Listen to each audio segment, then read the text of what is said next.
I never say never because we've seen crazy trades in the NBA, but it would probably have to be your problem for my problem. So John Wall for Chris Paul. I'm not trading Chris Paul for John Wall, as bad as Chris's contract is. Yeah, his John Wall is worse. Right. So if the him or me thing is true, then I'm picking James Harden all day, every day over Chris Paul. However, I do think Chris Paul is right to a large degree. They're not going to win being a one-man show. They have got to get more ball and player movement into that offense. You got Chris Paul playing like a two-guard. And Chris Paul, give him credit, he willingly made himself a role player, a shooting guard, a spot-up shooter to a large degree to try to win a title. We went 2 years, it didn't work. Right. So now you got to switch. So just tweak the offense, change it. And Harden is capable of doing this. Remember, when he was in Oklahoma City, I know he was young, he hadn't become a superstar, but he was a versatile playmaker coming off that bench. Right. He has led this league in assists. Right. He did. Right. And when he got to Houston before D'Antoni was there under Kevin McHale, and they did reach the conference finals, he didn't play like this. He didn't dominate the ball like this. So Harden is capable physically, skill-wise, of playing a different way. However, after 2 years of, now your name's mentioned with Michael Jordan and Wilt Chamberlain, and some people calling you the greatest one-on-one player ever. Mentally and ego-wise, can you adjust to getting more guys? This is what, when they need to sit him down, Daryl Morey and all those guys, Chris Paul, look, James, no one in the history of basketball has won a championship, an NBA championship, with a player averaging 35 or more points. No, when Jordan's 3 highest scoring seasons, they didn't win championships. So you can't do it with him averaging 35. He can average 30, but just a little tweak, let's get other guys involved. That's how they need to settle this, because you're not trading Chris Paul. And James Harden say, see, I started this streak when Chris Paul got hurt. See how well we was doing? We was winning lots of games when Chris Paul wasn't here. But you touched on this. James Harden has won an MVP, and he's finished second 4 of the last 5 years.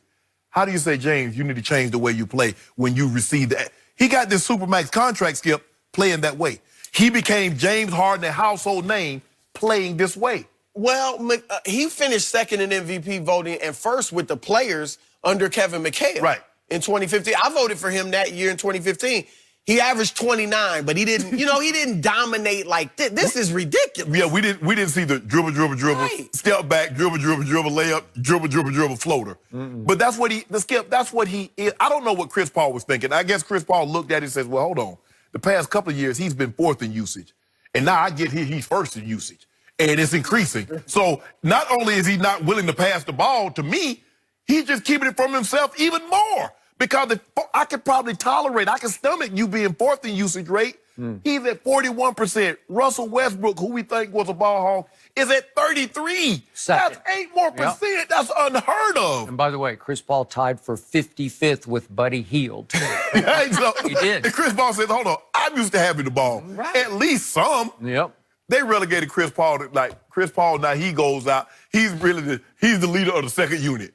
Because James Harden starts the first quarter, plays all the first. Chris Paul goes out with about 4 minutes left in the first quarter, comes back in with the second unit, run the second unit, and start the second quarter, Skip. Skip, this is not going to work. But I just don't know how you move $41.3 million over the next 3 years. I just don't know how. I know James Harden says him or me, but I just don't know how you move Chris Paul. I don't either. I've read 20 trade scenarios, and the best one I saw was Hassan Whiteside and Goran Dragic to Houston for Capella and Chris Paul. But why would Pat Riley want to be saddled with that Chris Paul contract? Do you think you could win with Chris Paul next year in place of Goran Dragic? No, you couldn't. And you got that would mean you'd have 2 more years at 41 and 44 million on Chris Paul, and then you got 2 more years of Clint Capella at about 18 million. So why would I do that? Hassan Whiteside is up after this year. So is Dragic. So why would I take on 2 more years of big salary, Skip, and no. Chris has played 58 games each of the last 2 seasons. Okay. And he's just, I said it last year, Houston was hesitant to give him that contract, But there was that wink, wink, handshake, whatever, when he forced his way out of the Clippers. And here's the thing about Chris. New Orleans, he forced his way out. The Clippers, he forced his way out. Now, I've been told this is not true. Daryl Morey denies it. But if it's true that he wants out, that's 3 teams now that he's forcing his way out. And he's always feuded with somebody, maybe not at New Orleans because he was the star in New Orleans, but he and Blake could never quite get along, and it just blew up. And I got to tell you, I have lost so much respect for Chris Paul's game that you said you can't win with a one-man show, but their one-man show is better than the two-man show I saw last year featuring Chris Paul as the second star. Right. I would rather see Austin Rivers in the starting lineup in place of Chris Paul. They would be a better team with Austin because he doesn't have a big ego. He just does whatever works, like he'll defend, he'll fight, he'll scrap. And if he gets an open look, an open three, Austin will make a bunch of those. He made some big shots against the Warriors. I'm just saying that they look like a better team with him in that spot as opposed to Chris, who still sees himself as a superstar, making superstar money. And he can't, first of all, he doesn't fit. And he also can't live up because he's lost a step. He doesn't keep himself in the best of shape, it looks like to me. That's just my eye. I could be wrong about that. They always say he practices hard, but I don't see him. He doesn't do the LeBron thing. He doesn't have the fitness regimen. No, that takes place in the offseason. Outside of John Stockton, most guys his size break down about this point in their career. Okay. But I don't think they can. Look, one-man shows, they're not going to consistently win a championship, if at all. Wilt Chamberlain was the greatest one-man show of all time. He was.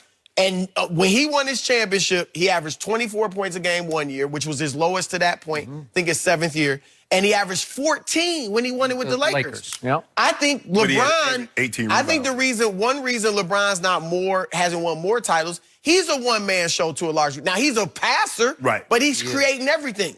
He's creating for everybody on the team rather than kind of fitting in with the scissors. And Michael Jordan, Phil Jackson convinced them this triangle is how we're going to do it. And that's when they started winning championships. So if those 3 couldn't win it as a one-man show, then how's James Harden going to do it? I would look, Skip, if I was the general manager, Chris, this is how I would look at it. I would treat it, free agency and signing players, like a house. If you buy a house, what's the first thing you need to think? Resale.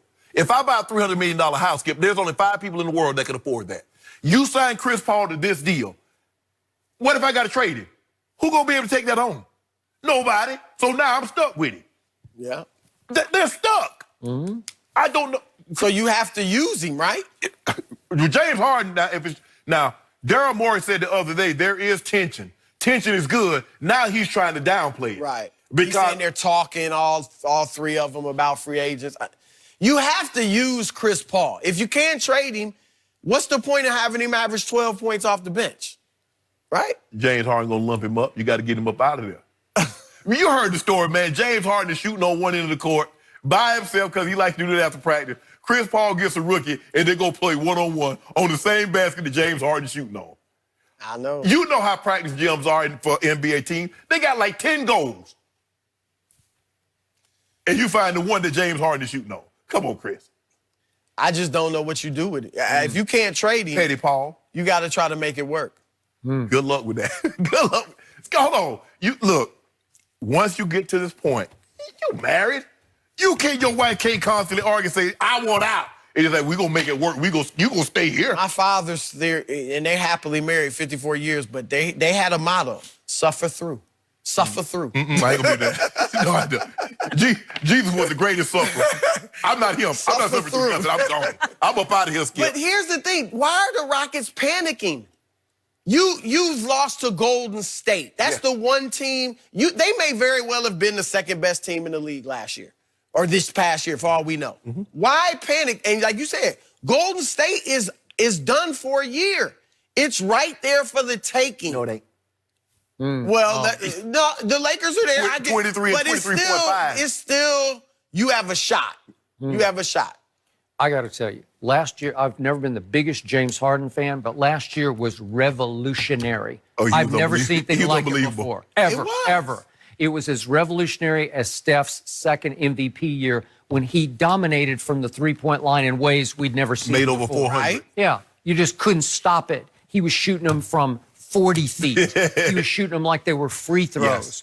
Well, last year, it got to the point where this one man was just truly unstoppable. Right. He could stop himself if he had a cold shooting night, but mostly he didn't have cold shooting nights. But even if he had a cold Okay. shooting night, he's going to get to the free throw line, skip and make does. 20 or 22. But here's the thing. He could do that again this season. Yeah. But what about the playoffs? He can't do that in the playoffs. It's too easy over a 7-game series with days off in between games to zero in on exactly what he does. Okay, I've never loved him in the biggest playoff moments because he's had a long, awful history, like an ugly history.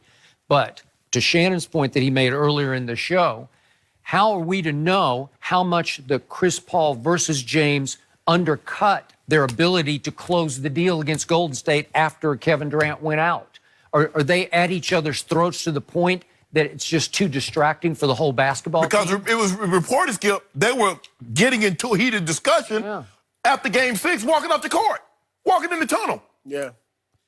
Well, do you think your LeBron would take him? No. If I'm Daryl Morey, I'm calling the Lakers. I'm calling Pelinka. But you know Hey, what? let's put him with LeBron. Actually, I'm calling LeBron. Well, You LeBron want would your guy. take him, but at what price? I mean, No. Well, how do the you- price how do you is max money. Yeah.